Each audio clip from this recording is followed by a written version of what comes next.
YouTube. Welcome to the Operator's Tasting Lounge. My name is Noah. Here, we don't simply review firearms. Every firearm has a story. Every bottle has a history.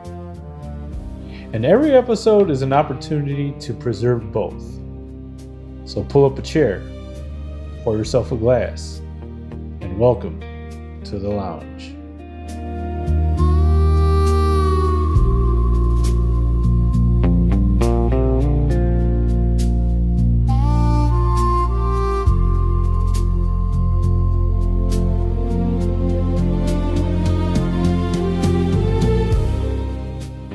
Happy Independence Day. Tonight, we're stepping back over 140 years. This is my Springfield Armory Model 1873 Trapdoor. Now, imagine everything this rifle has witnessed.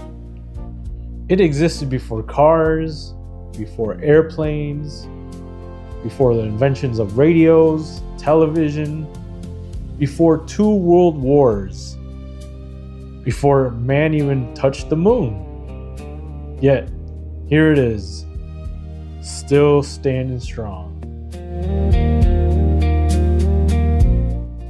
This rifle helped shape the United States of America. It witnessed the American frontier, the Indian Wars, and the birth of the modern United States Army. Today, more than 140 years later, its story still deserves to be told.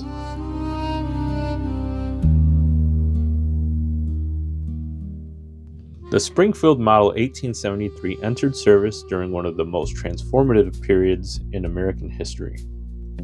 Rifles like this served throughout the Indian Wars, including campaigns involving the Lakota, Cheyenne, Nez Perce, Apache, and many other Native American nations. Perhaps the most famous battle associated with the Trapdoor is the Battle of Little Bighorn in 1876. Although history often focuses on General George Armstrong Custer, the battle also demonstrated the determination and military skill of Lakota, Northern Cheyenne, and Arapaho warriors defending their way of life. Trapdoor rifles continued serving through the Nez Perce War, the Apache campaigns, and the Ghost Dance campaign that culminated in the tragedy at Wounded Knee in 1890. By the Spanish-American War, the Krag Jorgensen had officially replaced the Trapdoor as America's standard infantry rifle. But even then, many Trapdoors remained in service.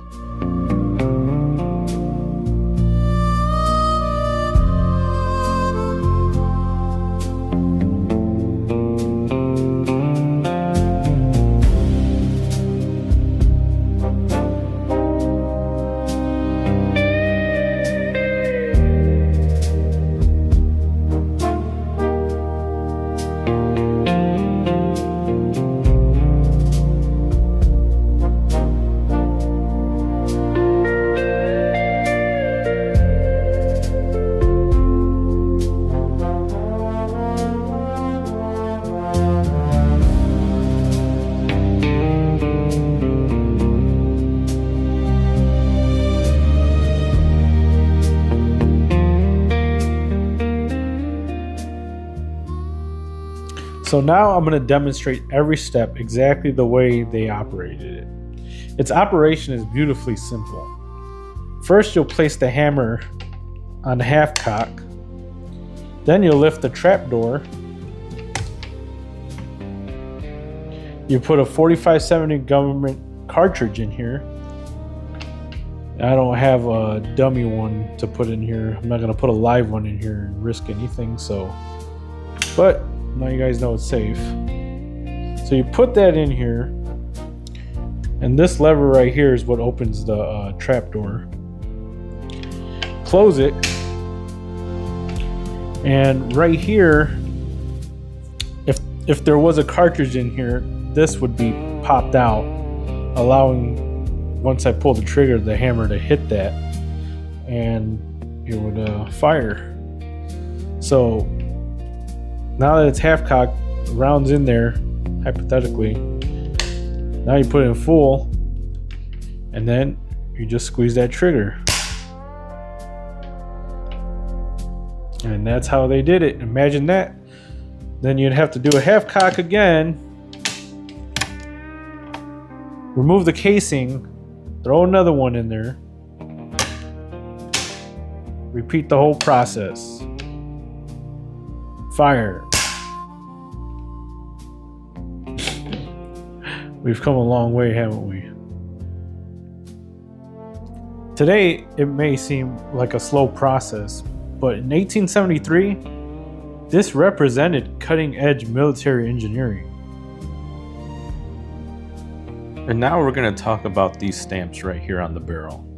At first glance, these tiny stamps might not look like much, but they represent one of the final steps before this rifle was accepted into the United States military service.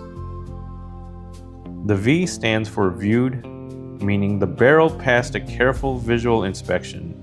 Underneath the V, you'll see the letter P, which means inspection pattern on the barrel passed. So like the threading and, pressure. The eagle, which is kind of hard to make out, but it's right underneath the P stamp, is the Springfield Armory inspection mark, showing the barrel met the government standards. The additional P underneath the eagle is part of the proofing and acceptance process seen on rifles from this era and reflects that the barrel passed the required government proof testing before being accepted into service. That's the proof mark that would tell us that this barrel successfully survived over pressure-proofed tests before it was ever issued to a soldier. Think about that for a moment. In 1884, long before this rifle was carried across the American frontier, Springfield Armory inspectors carefully examined it, fired it with the proof load, and approved it for military service. More than 140 years later, those same tiny markings are still here. Silent signatures left behind by the craftsmen and inspectors who built one of America's most iconic rifles.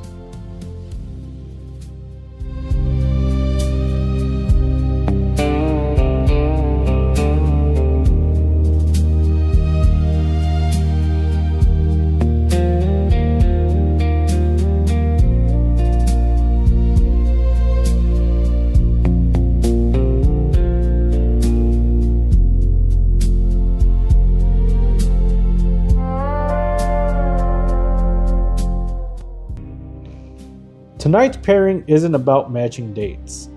It's about matching history. This is the Old Forester 1870 original batch. While this bottle wasn't produced in 1870, it honors the year Old Forester became America's first bourbon sold exclusively in sealed glass bottles, helping establish a new standard for American whiskey. This pairs well with the Springfield Trapdoor.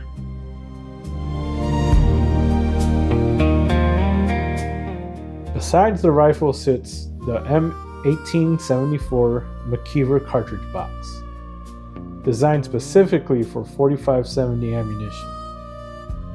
It gives us a glimpse into the equipment carried by American soldiers during this period. Sometimes, the smallest details help tell the biggest stories.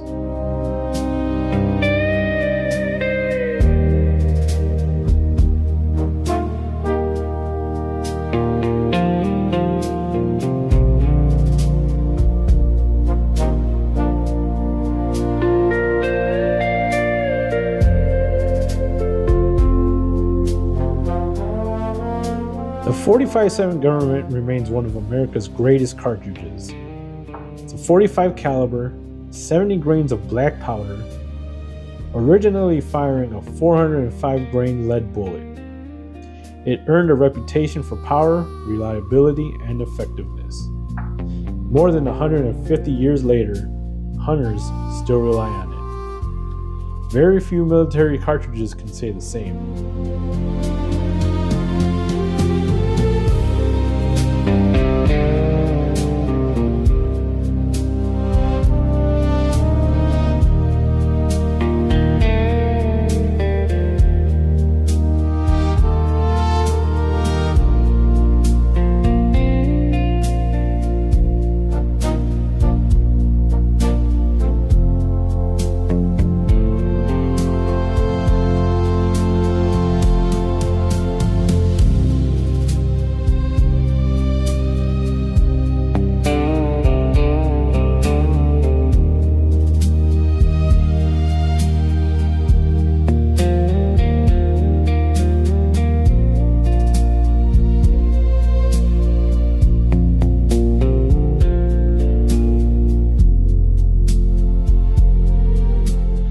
Only 3 years separate these two.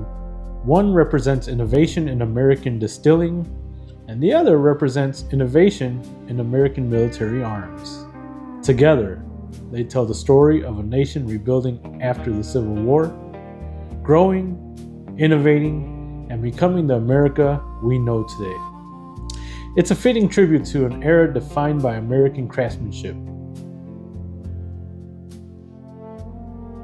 When we study rifles like this, we should remember they represent far more than steel and wood. They remind us of the people who carried them, the soldiers, the settlers, and the Native American communities whose lives were forever changed by these conflicts. Countless people on every side experienced hardship and loss. This rifle isn't a celebration of war.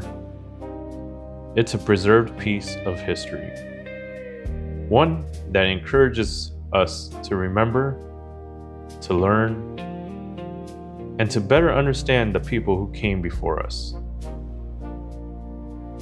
As a collector, owning this Springfield isn't about owning an old rifle.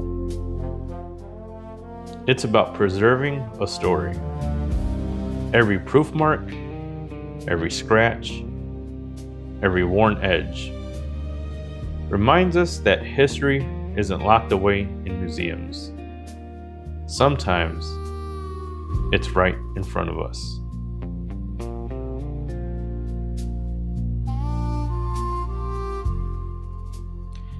If you enjoyed today's journey through history with me, I'd truly appreciate it if you like,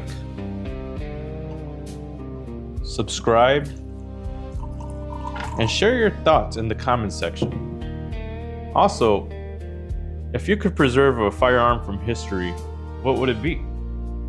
Until next time, pull up a chair, pour a glass, and welcome to the lounge.